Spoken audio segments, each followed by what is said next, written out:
വിചാരിക്കുന്നില്ല, ധൃതരാഷ്ട്രം വിചാരിക്കുന്നില്ല, ആ കുഞ്ഞുങ്ങൾ അല്ലെങ്കിൽ പൊതുവിൽ എല്ലാവരും നിൽക്കുന്നു ചോദിക്കുക, എൻ്റേതും അവൻ്റേതും, എനിക്കുള്ളതും അവനുള്ളതും,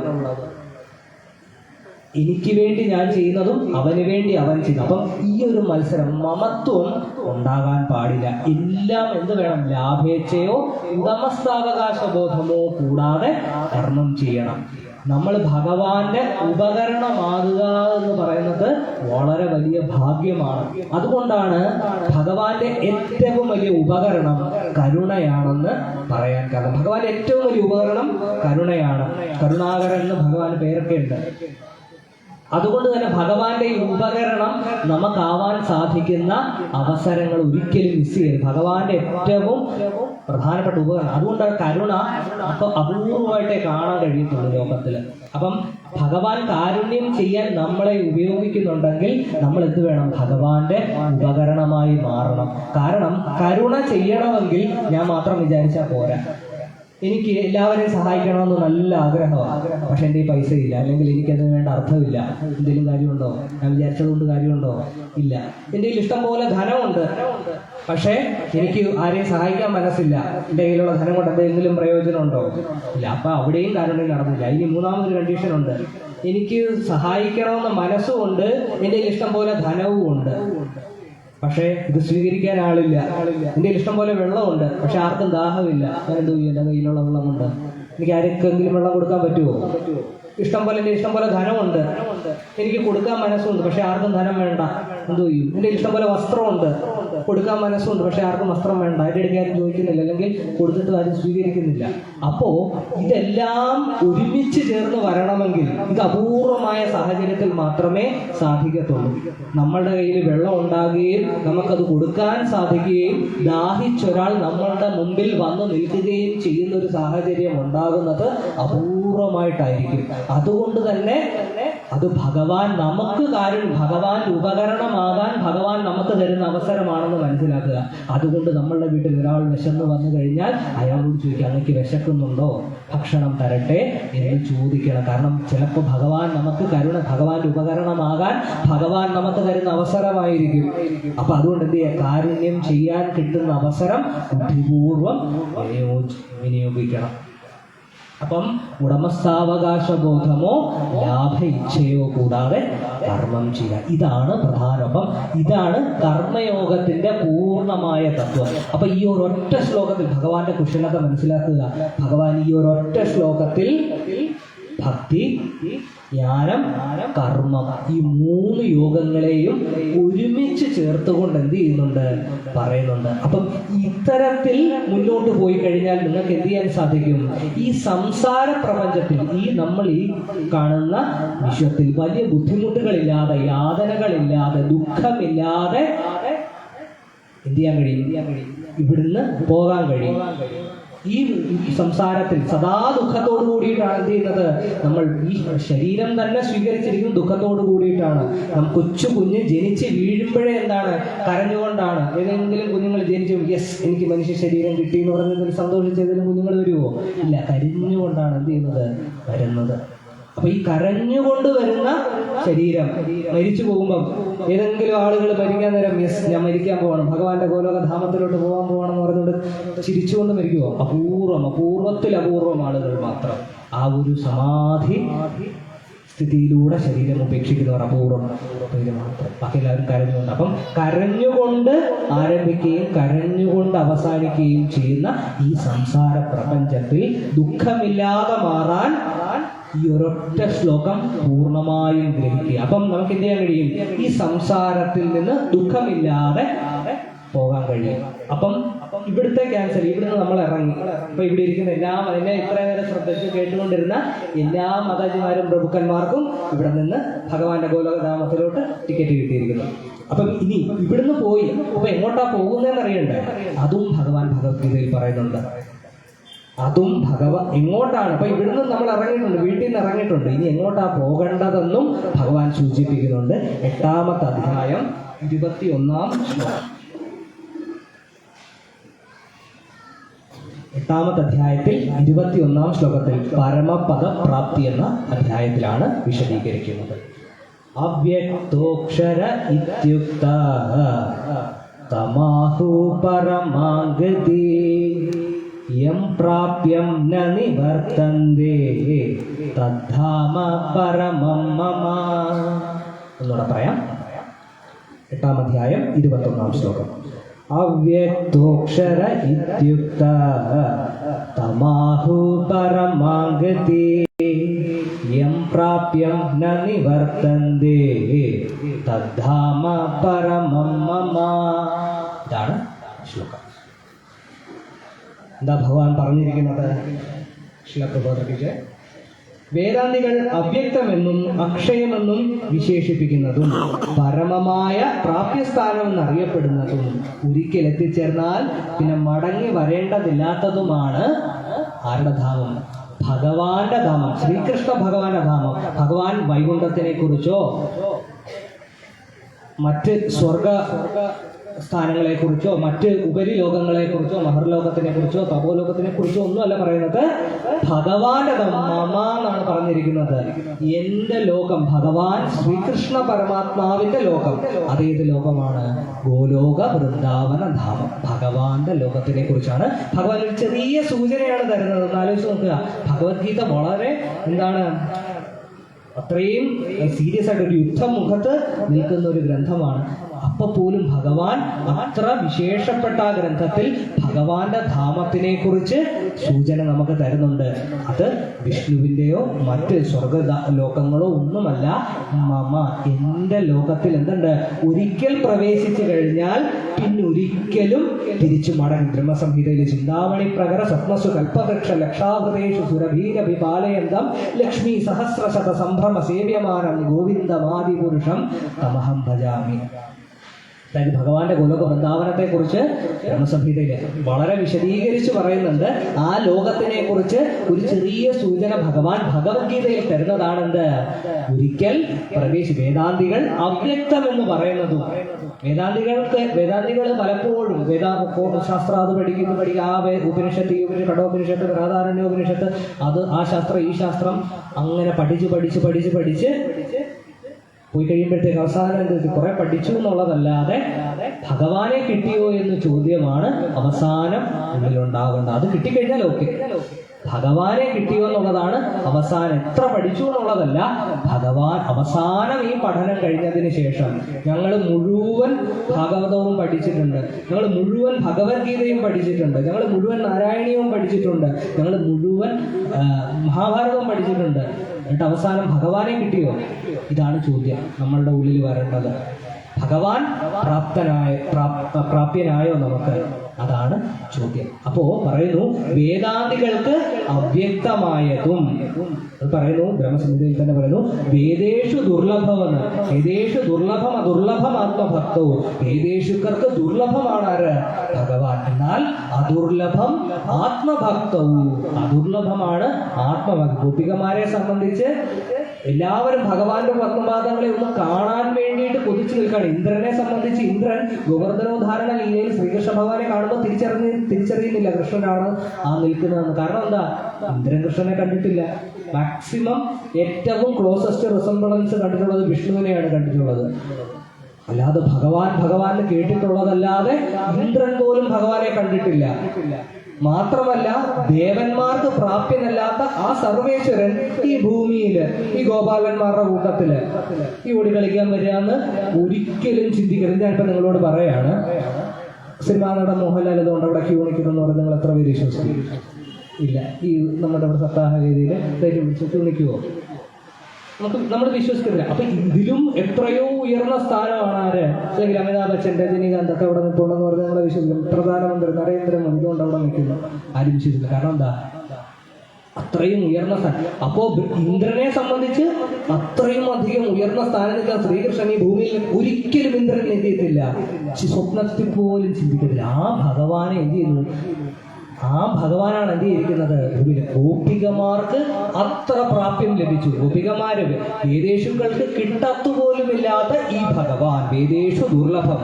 ഗോപികമാർ എവിടെ നോക്കിക്കഴിഞ്ഞാലും കഥ കടച്ചിട്ട ഭഗവാൻ ജനലിൽ കൂടെ വരും, ജനലടച്ചിട്ട കഥയിൽ കൂടെ വരും, ജനലും കഥകും അടച്ചിട്ട ഓട് പൊളിച്ച് താഴോട്ടിറങ്ങും. അങ്ങനെ എവിടെ നോക്കിക്കഴിഞ്ഞാലും മുമ്പിലും പുറകിലും ഉള്ളിലും പുറത്തും എല്ലാം ഭഗവാനാണ്. അപ്പം ഇത്ര സുലഭമായിട്ട് ഭഗവാനെ കിട്ടുക അതാണ് വേദേഷു ദുർലഭം അദുർലഭം ആത്മഭക്തവും.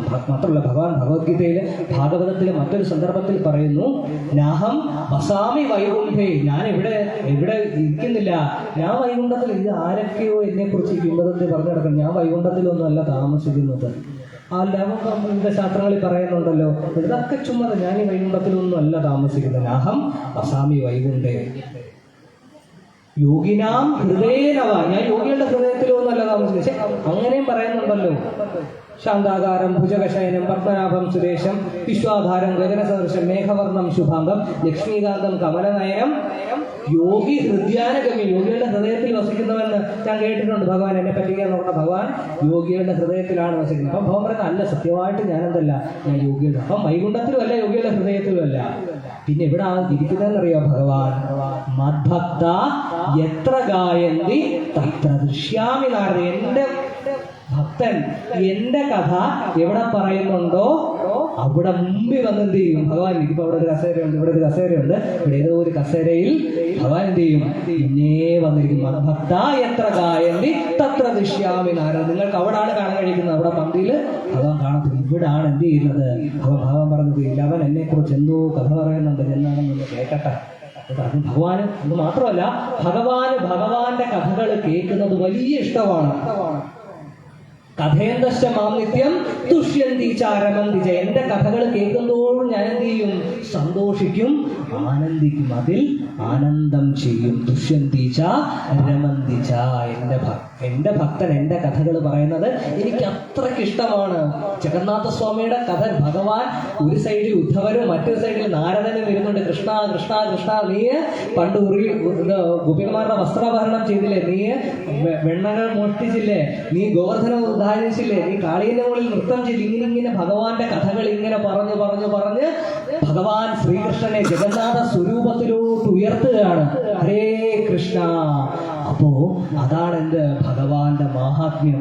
ഭഗവാന്റെ ഭക്തന്മാർ ഭഗവാന്റെ കഥകൾ പറയുന്നത് ഭഗവാൻ അത്രയ്ക്ക് ഇഷ്ടമാണ്. അതാണ് പറഞ്ഞത്, വേദേഷുക്കൾക്ക് ഒരിക്കലും ലഭിക്കത്തില്ല. വേദേഷു ദുർലഭം അദുർലഭം ആത്മഭക്തവും. ഭക്തന്മാർക്ക് മാത്രം ലഭിക്കുന്നവനാണ് ആര്?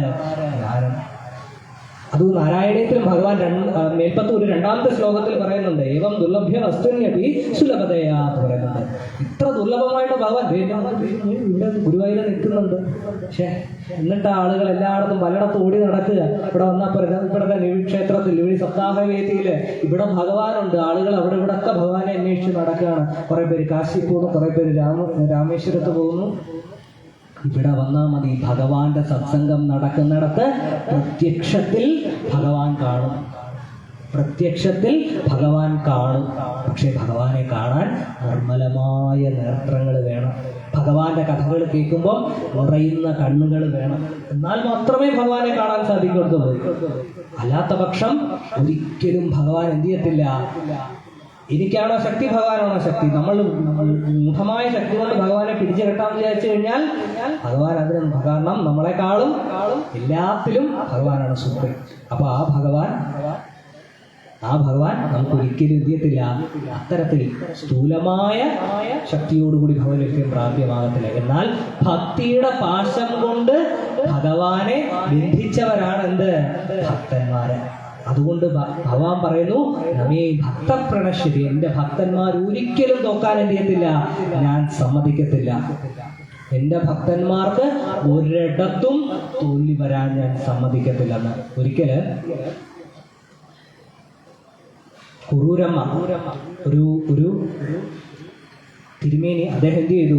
ഭഗവാന്റെ വിഗ്രഹം കൊണ്ട് ശിവേലിക്കായിട്ട് വെളിയിലേക്ക് ഇറങ്ങിയ സമയം ഭഗവാന്റെ വിഗ്രഹം ഇറങ്ങുന്ന പടിക്കെട്ടിൽ തട്ടി ഭഗവാന്റെ വയറിന്റെ അവിടെ ഒന്ന് ആ വിഗ്രഹത്തിനൊരു ചെറിയൊരു പോറൽ പറ്റി. എന്ത് പറ്റിയെന്ന് വെച്ച് കഴിഞ്ഞാൽ ആ ശാന്തിക്ക് എന്ത് പറ്റി? അന്ന് തൊട്ട് വയറുവേദനയാണ്. എല്ലാ വൈദ്യന്മാരെയും കണ്ടു, എല്ലാ മരുന്നുകളും കഴിച്ചു, ഒരു പരിഹാരവുമില്ല. അപ്പൊ അറിഞ്ഞു, വില്ലുമംഗലം സ്വാമിയാരെന്ന് പറഞ്ഞൊരു സ്വാമിയാരുണ്ട്. അദ്ദേഹം ഭഗവാന് നേരിട്ട് നിവേദ്യം കൊടുക്കുന്നതാണ്. അപ്പം ഭൂമിയിലുള്ള വൈദ്യന്മാർക്കൊന്നും പറ്റത്തില്ല. വൈദ്യന്മാരുടെ വൈദ്യനായ ഭഗവാനെ കാണുന്നത് മാത്രമാണ്. ഭഗവാന്റെ അടുക്ക ചോദിക്കാം. അപ്പം വില്ലുമംഗലം സ്വാമിയാർ എന്നും ഭഗവാനെ കാണുമല്ലോ. അപ്പം ഭഗവാനോട് ചോദിക്കും, എന്താ ഇതിനിപ്പോ ഒരു മരുന്നെന്ന്? അല്ലെങ്കിൽ ഇതിന് പരിഹാരം എന്താണെന്ന് ചോദിക്കാം. വലിയമംഗല സ്വാമിയാർ അദ്ദേഹം ചെന്ന് കണ്ട് കാര്യം പറഞ്ഞു, കുറച്ച് പോയി ഞാൻ നിവേദ്യം കൊടുക്കാൻ കയറുകയാണ്, ഭഗവാനോട് ചോദിച്ചിട്ട് വെളിയിലോട്ട് വരാമെന്ന് പറഞ്ഞു. നിവേദ്യം കൊടുക്കാൻ വലിയമംഗല സ്വാമിയുടെ അകത്തേക്ക് പോയി. അദ്ദേഹം വളരെയധികം ആകുലപ്പെട്ട് വെളിയിൽ നിൽക്കുക, എന്താ ഇപ്പം എന്ന് പറയുന്നത്. അപ്പം വെളിയിൽ വന്ന് വലിയമംഗല സ്വാമിയോട് പറഞ്ഞു, ഒന്നും പേടിക്കാനില്ല, ഇനി മരുന്നൊന്നും അങ്ങ് അന്വേഷിച്ച് നടക്കണ്ട. അപ്പം ഇദ്ദേഹത്തിന് വലിയ സന്തോഷം. എന്ത് പറ്റി? മരുന്ന് കഴിക്കാതെ തന്നെ മാറും. അല്ല, മരുന്ന് കഴിച്ചിട്ട് കാര്യമില്ല, നിന്റെ വയറുവേദന മാറത്തില്ലെന്ന് പറഞ്ഞു. എൻ്റെ വയറുവേദന അപ്പം മാറത്തില്ലല്ലേ, അപ്പോൾ എന്ത് ചെയ്യുന്നു? അദ്ദേഹത്തിന് വലിയ വിഷമമായി. അപ്പം മരുന്ന് കഴിച്ചാലൊന്നും മാറത്തില്ല. അദ്ദേഹം എന്ത് ചെയ്യുന്നു? അവിടുന്ന് തിരിച്ചു വരുന്നു. തിരിച്ചു വന്നിട്ട് കുറൂരില്ലത്തിൻ്റെ മുമ്പിൽ കൂടാണ് വരുന്നത്. അവിടെ കുറൂരമ്മ എന്ത് ചെയ്യാണ്? ഭഗവാന്റെ സപ്താഹം ചെയ്യാണ്. അപ്പം സപ്താഹത്തിന് എന്തുണ്ട്? അന്നദാനമുണ്ട്. അപ്പം എല്ലാവരും ഭക്ഷണം, ഇദ്ദേഹത്തിന് ഭക്ഷണം പോലും കഴിക്കാൻ വയ്യ, കാരണം ഭക്ഷണം കഴിച്ചു കഴിഞ്ഞാൽ വയറിന് വേദനയാണ്. അപ്പം കുറൂരമ്മ ഇദ്ദേഹം വിശന്ന് പോകുന്നത് കണ്ടിട്ട് എന്ത് ചെയ്തു? വിളിച്ചു. അന്ന് ഭക്ഷണമൊന്നും കഴിച്ചിട്ടില്ല, ഭക്ഷണം കഴിച്ചിട്ടോ. ഇപ്പം ഇദ്ദേഹം പറഞ്ഞില്ല, എനിക്ക് വയറ് വേദനയാണ്, എന്ത് മരുന്ന് കഴിച്ചാലും മാറത്തില്ലെന്നാണ് വലിയമംഗല സ്വാമിയുടെ പറഞ്ഞത്. അപ്പം പറഞ്ഞു, ഞാൻ ഭക്ഷണം ഒരു പ്രശ്നവും വരത്തില്ല, ഞാൻ ഭക്ഷണം നിങ്ങൾക്ക് തരാമെന്ന് പറഞ്ഞു. അദ്ദേഹം വന്നിരുന്നു. അപ്പം കുറൂരമ്മ വിളിച്ചതായോണ്ട് എന്ത് ചെയ്തു? അദ്ദേഹം വന്നിരുന്നു. കുറൂരമ്മ ഭക്ഷണം വിളമ്പി കൊടുത്തു. അദ്ദേഹം ഭക്ഷണം, അത്ഭുതം എന്ന് പറയട്ടെ, ആ നിമിഷം തൊട്ട്, ഹരേ കൃഷ്ണ, ആ നിമിഷം തൊട്ട് അദ്ദേഹത്തിന്റെ സർവ രോഗവും സർവ്വ ബുദ്ധിമുട്ടുകളും മാറുകയാണ്. എന്തൊരു അത്ഭുതമാണ്!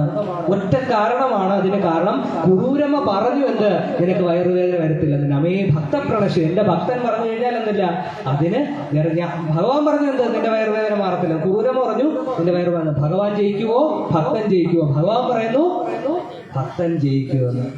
ഭീഷ്മര് പറഞ്ഞു, കൃഷ്ണനെ കൊണ്ട് ഞാൻ ആയുധം എടുപ്പിച്ചിരിക്കും. ഭഗവാൻ പറഞ്ഞു, ഞാൻ ആയുധം എടുക്കത്തില്ലെന്ന്. ഭക്തൻ ജയിക്കുവോ ഭഗവാൻ ജയിക്കുവോ? ഭക്തനാണ് ജയിച്ചത്.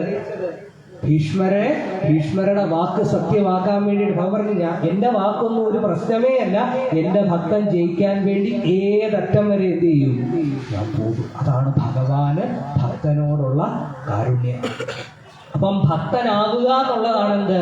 ഭഗവത് പ്രാപ്തിക്കുള്ള ഏക മാർഗം. അപ്പം വേദാന്തികൾക്ക് അവ്യക്തമെന്നും അക്ഷയമെന്നും വിശേഷിപ്പിക്കപ്പെടുന്ന പരമമായ പ്രാപ്യസ്ഥാനം എന്നറിയപ്പെടുന്നതും, അതായത് പരമമായ പ്രാപ്തി, അതിനും അപ്പുറം എന്തില്ല ഒരു പ്രാപ്യസ്ഥാനം. ഭഗവത്ഗീത പറയുന്നു, ആ ധാമത്തിലേക്ക് പ്രവേശിച്ച്, ഗോലോക വൃന്ദാവന ധാമത്തിലേക്ക് പ്രവേശിച്ച്, അതിനും അപ്പുറം എന്തില്ല, അതിനും അപ്പുറം ഒരു പ്രാപ്യസ്ഥാനമില്ല. ആ ധാമത്തില് പ്രാപ്യസ്ഥാനം ഒരിക്കൽ എത്തിച്ചേർന്നാൽ പിന്നെ മടങ്ങി വരേണ്ടതില്ലാത്തതുമായ ഭഗവാന്റെ ധാമം.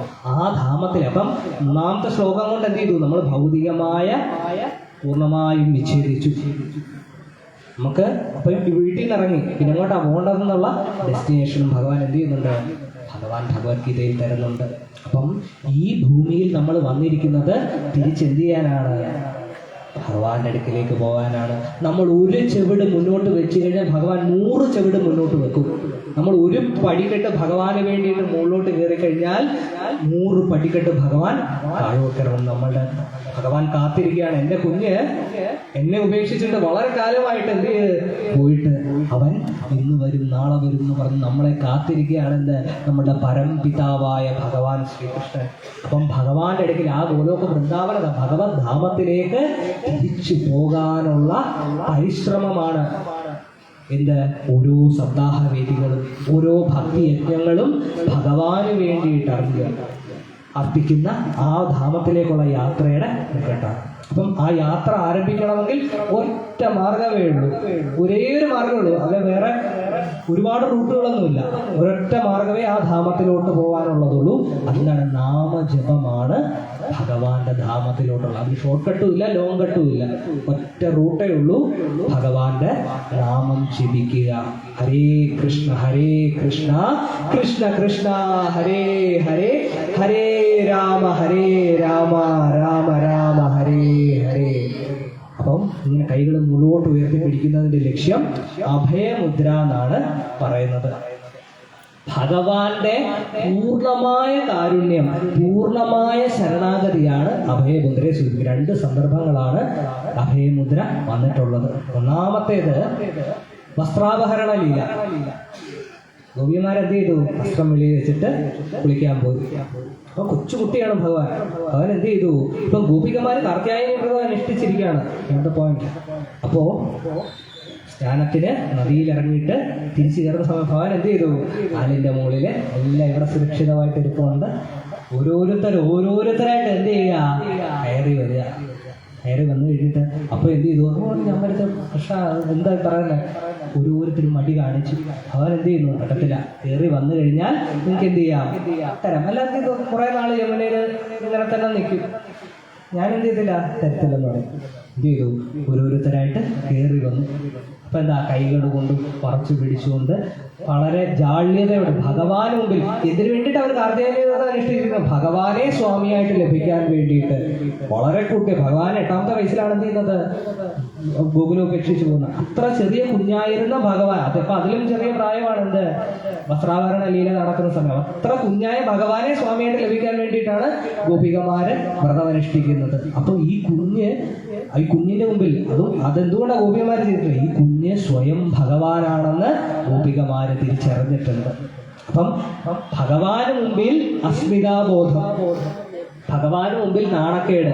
ഇപ്പൊ തന്നെ ഞാൻ ഒരു കാര്യം പറയാം. ഇപ്പൊ നമ്മളിപ്പോ ഈ ക്ഷേത്ര പരിസരത്ത് കയറിയിട്ടുണ്ട്. ക്ഷേത്ര പരിസരത്ത് കയറി കഴിഞ്ഞത് അത്ഭുതം എന്ന് കഴിഞ്ഞാൽ വെളിയിൽ വരതിന്റെ ആ മതിൽക്കെട്ടിന്റെ അവിടം വരെ വഴക്കിട്ടുകൊണ്ടിരിക്കുന്ന 2 പേരായിരിക്കും. അകത്തോട്ട് കയറി കഴിഞ്ഞാൽ എത്ര ശാന്തരൻ, എത്ര സാത്വികരൻ, പിതുക്കെ സംസാരിക്കത്തുള്ളൂ. ഞാൻ നിന്നെ സഹായിക്കണം, ഞാൻ അത് എടുത്തുകൊണ്ട് തരാം എന്നുവെച്ചാൽ ഭഗവാൻ ഇവിടെ നിൽപ്പുണ്ടല്ലോ. അപ്പം ഭഗവാൻ കാണുമല്ലോ ഞാനിപ്പം നല്ലതായിട്ട് ഇടപഴകുന്നത്. നമ്മുടെ വിചാരം ഇവിടെ വെളിയിലോട്ട് ഭഗവാൻ കാണാൻ പറ്റത്തില്ലെന്നാണ്. അപ്പം ഭഗവാന്റെ മുമ്പിൽ നമ്മൾ നല്ലതായിട്ട് അഭിനയിച്ച് കാണിക്കുക. അപ്പം കേൾക്കുമോ പാവം അവൻ വന്ന കാര്യം നടത്തി കൊടുക്കാമെന്ന് ഭഗവാൻ തെറ്റിദ്ധരിക്കുന്നതാണ്. നമ്മൾ ഭഗവാന്റെ പേരേ നടവര പ്രഭു എന്നാണ്. അഭിനേതാക്കളിൽ ഏറ്റവും നല്ല കള്ളന്മാരിൽ ഏറ്റവും നല്ല കള്ളൻ ഭഗവാനാണ്. അഭിനയിക്കുന്നവരിൽ ഏറ്റവും നല്ല അഭിനേതാവ് ഭഗവാനാണ്. ആ ഭഗവാന്റെ മുമ്പിൽ നമ്മൾ കള്ളത്തരം കാണിച്ചാൽ വല്ലതും നടക്കുമോ? അപ്പോ ഗോപികുമാർ അപ്പം എന്തുകൊണ്ടാണ് നമ്മളിങ്ങനെ ചെയ്തതെന്ന് വെച്ച് കഴിഞ്ഞാൽ നമ്മളുടെ സ്വഭാവം കുറഞ്ഞ പക്ഷം നമുക്കറിയാം. അപ്പൊ ഇത് ഭഗവാന്റെ മുമ്പിൽ കാണും. നമ്മൾ എന്ത് ചെയ്യും? ഒരു മുഖംമൂടിയെടുത്താണ് ഭഗവാന്റെ മുമ്പിൽ സത്യം അവതരിപ്പിക്കാൻ മടിച്ചുകൊണ്ട് നമ്മൾ ഒരു അസ്മിതാബോധം കൊണ്ട് എന്ത് ചെയ്യും? ഒരു മുഖംമൂടിയെടുത്താണ്. അപ്പം ഇതേ ജാള്യത ആർക്കുണ്ടായി? ഗോപികമാർക്ക് ഭഗവാന് മുമ്പിലുണ്ടായി. ഭഗവാൻ പറഞ്ഞു ഇങ്ങനെ നിന്നാൽ ഞാൻ തരത്തില്ല വസ്ത്രം. 2 കൈകളും മുകളിലേക്ക് ഉയർത്തിക്കൊണ്ട് നിൽക്കണം, എന്നാൽ മാത്രമേ എന്ത് ചെയ്യത്തുള്ളൂ? ഞാൻ വസ്ത്രം തരത്തുള്ളൂ. അപ്പം ഗോപികമാര് അങ്ങനെ നിൽക്കുകയും ഭഗവാൻ എന്ത് ചെയ്യാണ്? ദീക്ഷ കൊടുക്കുന്നത് പോലെ ഓരോരുത്തർക്കും വസ്ത്രം കൊടുക്കുകയാണ്. ഇത് 1ാമത്തെ സന്ദർഭം. 2ാമത്തെ സന്ദർഭം ദ്രൗപദിയുടെ വസ്ത്രാക്ഷേപം. കൃഷ്ണമൂർത്തി ദ്രൗപദിയുടെ വസ്ത്രാക്ഷേപ സമയത്ത് ദ്രൗപദി കരയാണ്. ദുശാസനൻ വസ്ത്രം ഉരിഞ്ഞുകൊണ്ടിരിക്കുന്ന സമയം ദ്രൗപദി കരയാണ്. തൻ്റെ 5 ഭർത്താക്കന്മാരെ വിളിച്ച് കരയുന്നു. ആരും അനങ്ങുന്നില്ല. പോരാ, സഭയിലിരിക്കുന്ന ഓരോരുത്തരെയും, ഭീഷ്മരെയും ദ്രോണരെയും കർണനെയും അവിടെ ഇരിക്കുന്ന ഓരോ ധൃതരാഷ്ട്ര മഹാരാജാവിനെയൊക്കെ വിളിച്ചെന്ത് ചെയ്യും? ദ്രൗപദി കരയുന്നു. ആരും ഒന്നും ചെയ്യുന്നില്ല. അവസാനം ദ്രൗപദി എന്തോ ചെയ്യുന്നു എന്ന് വിചാരിച്ചു കഴിഞ്ഞാൽ ഇനി ഞാൻ മാത്രമേ ഉള്ളൂ. ദ്രൗപദി ദുശാസനെ ആക്രമിക്കാൻ, പ്രത്യാക്രമണം ചെയ്യാൻ ശ്രമിക്കുന്നു. ദ്രൗപദിയെ ചെയ്താൽ എന്തെങ്കിലും ദുശാസനൻ നേക്കും. മല പോലെ ശരീരമാണ് ദുശാസനന്റെ. ദ്രൗപദിയോ കുഞ്ഞ് പൂ പോലത്തെ ശരീരം. അപ്പം ദ്രൗപദി ചെയ്തിട്ടൊന്നും. അപ്പം സർവവും എന്ത് ചെയ്തു? നഷ്ടപ്പെട്ടു. സർവ പ്രതീക്ഷകളും നഷ്ടപ്പെട്ടു. മനസ്സിലാക്കുക, സർവ പ്രതീക്ഷകളും നമുക്ക് നഷ്ടപ്പെടുന്ന സമയം, എല്ലാം നഷ്ടപ്പെട്ടു, നമുക്ക് ആരുമില്ലെന്ന് മനസ്സിലാകുന്ന സമയം, നമ്മൾ ദീന്യതയിൽ നിൽക്കുന്ന സമയം. നമ്മൾ തുടക്കം പ്രാർത്ഥിച്ചൊരു പ്രാർത്ഥനയുണ്ട്, ദീനബന്ധോ ജഗത്പതേന്ന്. ദീന്യതയിൽ നമുക്ക് വേറെ ആരും ബന്ധുക്കളായിട്ടുണ്ടാവില്ല. എല്ലാം നമ്മൾ സുഖത്തിൽ നിൽക്കുന്ന സമയം, ധനത്തിൽ നിൽക്കുന്ന സമയം നമുക്ക് ഒരുപാട് ബന്ധുക്കളുണ്ടാവും. നമ്മൾക്ക് ബുദ്ധിമുട്ടുള്ള സമയം, നമുക്ക് ആരും ആശ്രയിക്കാനില്ലാത്ത സമയം, നമ്മൾ ഉള്ളുരുകിക്കൊണ്ട് ഭഗവാനെ എന്നൊരു വിളി വിളിക്കും. ആ വിളി എന്ത് ചെയ്യും? ഭഗവാൻ കേൾക്കും. അപ്പം ദ്രൗപദിക്ക് അപ്പോഴാണ് എനിക്ക് വേറെ ആരുമില്ല ഈ സംസാര പ്രപഞ്ചത്തിൽ, ആരും മാത്രമേ ഉള്ളൂ ശരണം പ്രാപിക്കാൻ, ഭഗവാൻ മാത്രം. ആ പത്മപാദങ്ങളെ ശരണം പ്രാപിക്കുന്നത് മാത്രമാണ് എന്ത് ഏകമാർഗം എന്ന് ദ്രൗപദി വിചാരിക്കുന്നു. എന്ത് ചെയ്യുന്നു വെച്ച് കഴിഞ്ഞാൽ ഒരു കൈ കൊണ്ട് തൻ്റെ വസ്ത്രത്തിൽ പിടിക്കുകയും മറുകൈ ഉയർത്തിപ്പിടിച്ച് കൃഷ്ണ ദ്വാരകാവാസിന്ന് വിളിക്കുന്നു. അവൻ വന്നോ? അന്നൊരു ഒരു കയ്യേ ഉയർത്തിയുള്ളൂ. ഇവിടെ തന്നെ ചില മാതാജിമാര് ഞാൻ കൈ പൊക്കിയപ്പം ഇച്ചിരി പൊക്കിയവരുണ്ട്, ഒട്ടും പൊക്കാത്തവരുണ്ട്, ഫുള്ള് പൊക്കിയവരുണ്ട്. അപ്പം ദ്രൗപദി എന്ത് ചെയ്തില്ല, ഒരു കൈ പിടിച്ചുകൊണ്ട് മറ്റേ കൈ പൊക്കിക്കൊണ്ട് എന്ത് ചെയ്തു, കൃഷ്ണ ദ്വാരകാവാസി എന്ന് വിളിച്ചു. ഭവൻ വന്നോ? വന്നില്ല. അപ്പം ഭവൻ വന്നില്ലല്ലോ എന്ന് ചിന്തിച്ചപ്പോഴാണ് ദ്രൗപദിക്ക് അബദ്ധം മനസ്സിലായി പോയത്. ഞാൻ പൂർണ്ണമായും അശക്തയാണ്, എനിക്ക് ആരും ഇവിടെ ബന്ധുക്കളുമില്ല, ആര് മാത്രമാണ് ശരണാഗതി? ഭഗവാൻ മാത്രം. അപ്പൊ പിന്നെ എന്ത് ചെയ്യാ, പൂർണ്ണ ശരണാഗതി, രണ്ട് കൈകളും മുകളിലോട്ട് ഉയർത്തിക്കൊണ്ട് എന്ത് ചെയ്തു, ദ്രൗപദി ഉറക്ക ഭഗവാനെ വിളിച്ചു. അപ്പോഴാണ്, കാരണം എന്താ, ഒരു കൈ പിടിച്ചുകൊണ്ട് മറ്റേ കൈ നോക്കിക്കഴിഞ്ഞാൽ എന്താ, പകുതി എന്റെ ശക്തിയും ബാക്കി ഭഗവാൻ നോക്കിക്കൊള്ളുന്നതല്ല. പൂർണ്ണമായ ശരണാഗതിയാണ് എന്ത്, രണ്ട് കൈകളും ഉയർത്തിക്കൊണ്ട് എല്ലാവരും എന്ത് ചെയ്യുക, ഹരേ കൃഷ്ണ എന്ന് വിളിക്കുക. രണ്ട് കൈകളും ഉയർത്തിക്കൊണ്ട് ഹരേ കൃഷ്ണ കൃഷ്ണ കൃഷ്ണ ഹരേ ഹരേ, ഹരേ രാമ രാമ രാമ ഹരേ ഹരേ, ഹരേ കൃഷ്ണ കൃഷ്ണ കൃഷ്ണ ഹരേ ഹരേ, ഹരേ രാമ രാമ രാമ ഹരേ ഹരേ എന്ന് ദ്രൗപദി പറഞ്ഞു നിർന്നില്ല. നിമിഷാർത്ഥം കൊണ്ട്, വസ്ത്രം കൊണ്ടൊരു പ്രപഞ്ചമാണ് ഭഗവാൻ ദ്രൗപദിക്ക് ചുറ്റും നിർമ്മിച്ചു കൊടുത്തത്. ഭഗവാന്റെ മാഹാത്മ്യം. ഹരേ കൃഷ്ണ. അപ്പോ എന്ത് വേണം, പൂർണ്ണമായ ശരണാഗതി പ്രാപിച്ച ഭക്തന്, പൂർണ്ണമായ ശരണാഗതി പ്രാപിച്ച ഭക്തന് ഭഗവാൻ എന്ത് ചെയ്യും, ആശ്രയം കൊടുക്കും. അപ്പോ ഭഗവത്ഗീതയുടെ പൂർണ്ണമായ ആശയം ഇതാണ്. എന്ത്, സംസാരത്തിൽ നിന്നും, സംസാര ബന്ധനങ്ങളിൽ നിന്നും മോചനം നേടുക. എന്നിട്ട് എന്ത് ചെയ്യുക, ഭഗവാന്റെ ആ പരമധാമ പ്രാപ്തിക്ക് വേണ്ടിയിട്ട് പരിശ്രമിക്കുക. ഇതാണ് എന്ത്, ഭഗവത്ഗീതയുടെ പൂർണ്ണമായ ആശയം. അപ്പം നിങ്ങൾ ഇവിടെ ഇരിക്കുന്ന എല്ലാവർക്കും എന്തുണ്ടാകട്ടെ, ഭഗവാന്റെ ആ ഗോലോക വൃന്ദാവന പ്രാപ്തി ഉണ്ടാകട്ടെ എന്ന് പ്രാർത്ഥിക്കുന്നു. എല്ലാവരുടെയും പത്മപാദങ്ങളിൽ ഒരു കോടി ദണ്ഡവത് പ്രണാമം. എനിക്കറിയാം എന്നെക്കാളും വളരെ മുതിർന്ന വൈഷ്ണവരാണ് എന്നെ കേട്ടുകൊണ്ടിരിക്കുന്ന ഓരോരുത്തരും. അപ്പൊ ഒരു കൊച്ചുകുട്ടി എന്തൊക്കെയോ ചപലമായി പറയുന്നു എന്നുള്ള ഭാവത്തിലാണ് നിങ്ങൾ എല്ലാവരും കേട്ടിരിക്കുന്നത്, എനിക്കറിയാം. അപ്പം അത് മനസ്സിലാക്കിക്കൊണ്ട് നിങ്ങളുടെ എല്ലാവരുടെയും പത്മപാദങ്ങളിൽ കോടി കോടി ദണ്ഡവത് പ്രണാമം കുറിച്ചുണ്ട്. വാഞ്ചകൽപ്പത രൂപശ്ച കൃപാസിന്ധുഭ്യ ഏവ ച പതിതാനാം പാവനേഭ്യോ വൈഷ്ണവേഭ്യോ നമോ നമഃ. ഹരേ കൃഷ്ണ. അപ്പോ ഇന്നത്തെ പ്രഭാഷണം നമുക്കിന്ന് ഇവിടെ അവസാനിപ്പിക്കാം.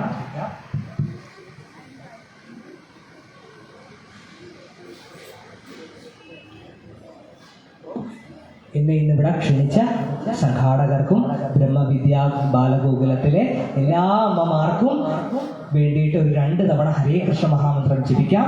ഹരേ കൃഷ്ണ കൃഷ്ണ കൃഷ്ണ ഹരേ ഹരേ, ഹരേ രാമ രാമ രാമ ഹരേ ഹരേ, ഹരേ കൃഷ്ണ കൃഷ്ണ കൃഷ്ണ ഹരേ ഹരേ, ഹരേ രാമ രാമ രാമ ഹരേ ഹരേ. അപ്പോ എല്ലാവർക്കും എൻ്റെ പ്രണാമം. ഹരേ കൃഷ്ണ.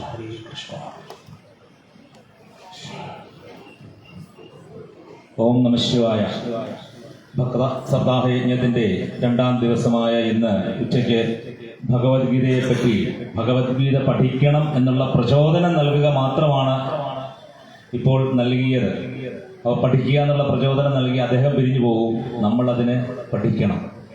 ഭഗവത്ഗീത ഇന്നലെ തോട്ടം ശിവകരൻ നമ്പൂരിയും പറയുകയുണ്ടായി, ഭഗവത്ഗീതയ്ക്ക് അപ്പുറത്തോട്ട് ഒന്നുമില്ല എന്ന് പറയുകയുണ്ടായി. അപ്പോൾ ഭഗവത്ഗീതയാണ് നമ്മുടെ ഏറ്റവും പ്രധാനമായ ഗ്രന്ഥം എന്ന് ഉദ്ബോധിപ്പിക്കുന്ന ഒരു നല്ല പ്രഭാഷണം നടത്തിയ ശ്രീ ഗോപാൽ ഗൗർദാസ് അവർക്ക് ഒരു ഉപഹാരവും നൽകി ആദരിക്കുന്നു. അതിന് പപ്പിനി ടീച്ചറെ ക്ഷണിക്കുന്നു. അതുപോലെ എല്ലാവരുടെയും പേരിലുള്ള നന്ദിയും കൃതജ്ഞതയും രേഖപ്പെടുത്തുന്നു.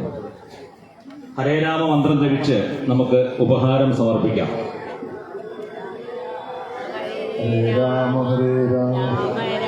രാമ ഹരേ ഹരേ, ഹരേ കൃഷ്ണ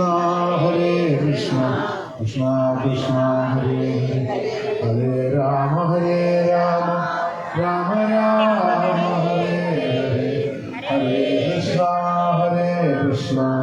കൃഷ്ണ കൃഷ്ണ ഹരേ ഹരേ ഹരേ രാമ